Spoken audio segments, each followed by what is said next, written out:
નમસ્કાર મિત્રો, હું નિકુંજ જાની ફરી એકવાર આપની સમક્ષ લોકજાગૃતિ જનજાગૃતિના વિડીયો લઈને આવી ગયો છું.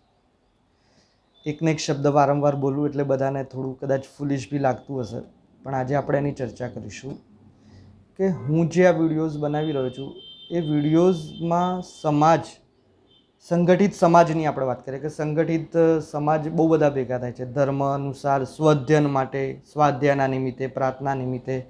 દેશમાં ઘણી અગ્રણી સંસ્થાઓ છે કે જે આ ટાઈપ્સના કાર્યો કરે છે, દેશને વિકાસની ને લોકોને શિવાજી મહારાજ, મહારાણા પ્રતાપ ને મોટા મોટા નેતાઓ, સરદાર વલ્લભભાઈ પટેલ, ગાંધીજીના આ બધાના વિચારોની ક્રાંતિ લોકોને આપે છે, લોકોને એમને શું કર્યું દેશ માટે એનું મહત્ત્વ સમજાવે છે.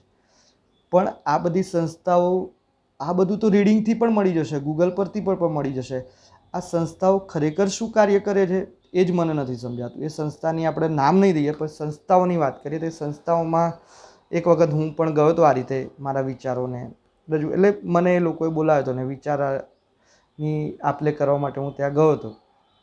તો એ જે તે જગ્યાએ જે સંસ્થાની બેઠક હતી એ બેઠકોમાં બધા લગભગ સારા સારા એન્જિનિયર, ડૉક્ટર્સ, બધા મોટી મોટી ગવર્મેન્ટમાં સારી પોસ્ટવાળા વ્યક્તિઓ બધા ભેગા થયા હતા.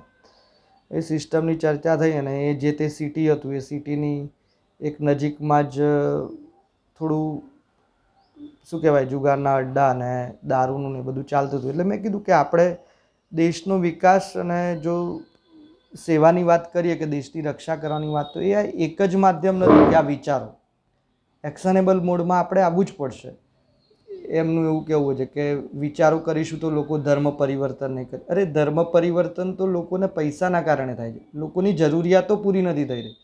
એવું કહે છે ને કે ગરીબ વધુ ગરીબ થતો જાય છે અને ધનિક વધુ ધનિક થતો જાય છે. આ જે પરિસ્થિતિ છે, દેશની સિચ્યુએશન્સ છે, ખોટું બ્લેક મની લોન્ડરિંગ છે, જે ઓપન ક્રાઇમ છે, દારૂના ઠેર ઠેર અડ્ડા, આ હમણાં 2 દિવસ પહેલાં ન્યૂઝમાં હતું કે 3 કરોડનો ગાંજો પકડાયો. સિસ્ટમની લૂફોલ છે.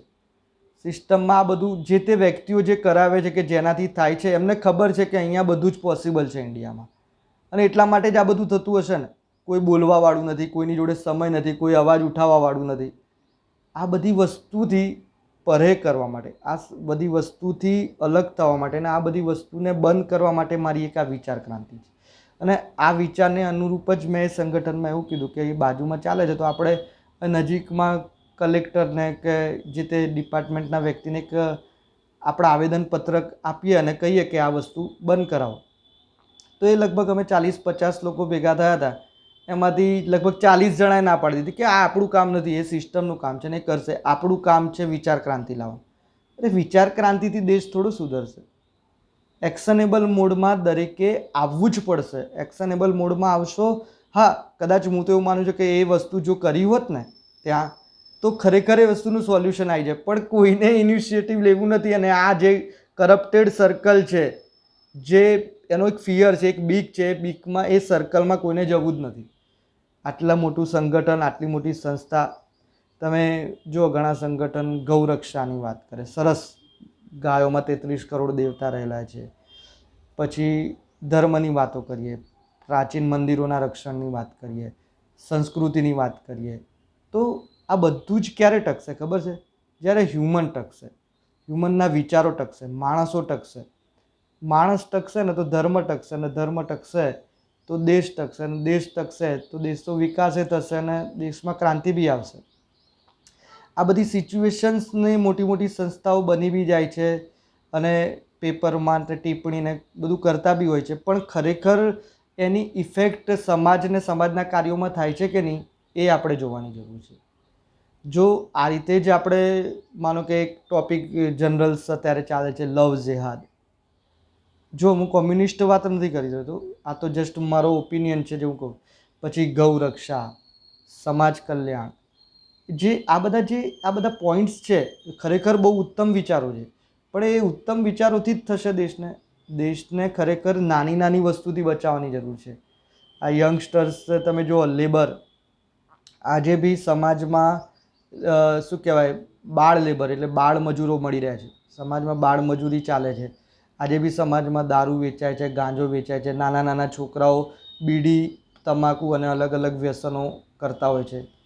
આ જે પરિસ્થિતિને નહીં સુધારો ને તો આ બધું કશું જ કામનું નથી, આ બધું જ વ્યર્થ છે. એ લોકો નહીં સુધરે તો ગાયને રોટલી કોણ ખવડાવશે? સમાજને ત્યાં સુધારવાની જરૂર છે. એટલે જો આમાં કદાચ હું જે કંઈ બોલું છું એમાં મારો વિરોધ બી થઈ શકે, પણ હું સર્વેની માફી માગું છું એ બધાને. પણ આ એક જરૂરી છે, જે મારો વિચાર છે, અને ખરેખર જે આ જરૂરી મને યોગ્ય લાગે છે એટલે મેં આ વિચારને મૂક્યો છે. આપણે એ તો કરવાનું જ છે, સંસ્કૃતિનું પાલન તો કરવાનું જ છે, પણ એ સંસ્કૃતિ ટકાઈ રાખવા માટે નવી પેઢીને પણ એ યોગ્ય લાગે એના માટે આપણે આ કાર્ય એક્શનેબલ મોડમાં કરવું જ પડશે. સમાજે આ માટે ઇનિશિયેટિવ લેવું જ પડશે. આપ સૌને નમ્ર વિનંતી કે આ વિચારોને છેક દૂર સુધી પહોંચાડી અને આની પર કંઈક અમલ થાય એવા એક્શનેબલ મોડ આવે. જો હું લડવા માટે તૈયાર જ છું, હું તો એક સારું પ્લેટફોર્મ જ શોધી રહ્યો છું દેશ માટે. તો મહેરબાની કરીને આપ લોકોનો સપોર્ટ મળે તો હું આ મારા વિચારોને છેક સુધી પહોંચાડું. એ સાથે જ વિડીયોનો અંત કરું છું. અસ્તુ. જય ભારત, જય હિન્દ. સનાતન ધર્મ સાથે ભારત માતા કી